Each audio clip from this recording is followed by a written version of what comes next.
Έχουμε το περιχωρικό πλάνο. Καλά μωρέ, καλά. Ελάτε τις πελάτες. Κώστα. Βλέπω εδώ τις πελάτες μας. Έχουμε πολλά αμάξια να περάσουμε. Εδώ είναι επιβίτο. 1300 άλογα είναι πρικυβισμένο. Ναι. Στα 100 κυβικά. Είναι turbo. Είναι turbo Duracell 17, έχει το Shimano και φοράει δίσκο πλατό πατίνι. Γάμισε τα. Έχει carbon κλειδί για να παίρνει μπροστά. Εντάξει, έχει πράγματα. Είναι σπινιαρίστρα τα αμάξι. Σπινιαρίστρα. Θα το δούμε λίγο. Τώρα μισό λεπτάκι να βάλω να το κάνει. Σπινιαρίστρα γιατί. Τώρα μισό.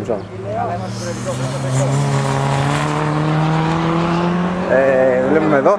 Γεια σας, είστε ο οδηγός εσείς? Εγώ είμαι, το αμάξι είναι σπινιαρίστρα, είναι στο 0400 το έχω φτιάξει. Ναι. Πατάει η πέμπτη στροφάρι καλά.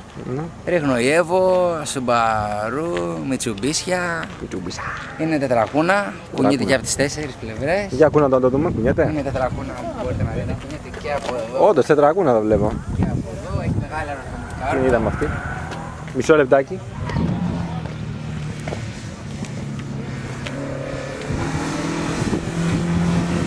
Ωραίος. Και ένα μυστικό που δεν θέλω να το μάθει ο κόσμος. Από εδώ είναι μπεκέρα, ψεκάζει τα νήτρα. Αχα. Σκοτώνει και κουνούπια, αυτό είναι ειδικό νήτρο, είναι λαϊκό. Και φοράει ένα ειδικό αυτοκόλλητο που είναι στις 40 άλογα. Έχω βάλει ένα από εδώ και ένα πίσω. Οι ζαντούλες είναι μαγνησίου. Είναι μαγνησίου από γαλοπούλα, special. Ενώ από την νομομαγνησίας, ας πούμε. Είναι πίστον, έχει ένα πιστόνι μπροστά, ένα πίσω, έχει ζώνες ασφαλείας. Ασφαλίζουν, είναι πολύ ασφαλές τα αμάξι, φοράει ζώνες. Ναι. Και έχει και τιμόνι και το πάσο που θέλεις εσύ. Μάλιστα. Πολύ Κάνουμε. Έτσι βγαίνει από τη συζήτηση. Βλέπετε εδώ είναι όλα αγωνιστικά, είναι για αγωνισμό τα αμάξι. Εδώ αγωνιστικές αγουλίτσες, βλέπετε. Έχει αγωνιστικό λουράκι εδώ. Έχουμε...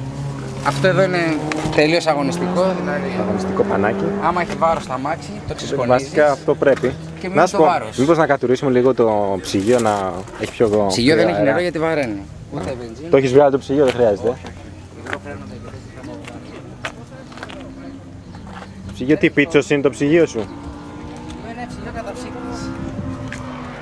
Είναι ψυγείο καταψύκτης. Πίνουμε και πυρίτσες.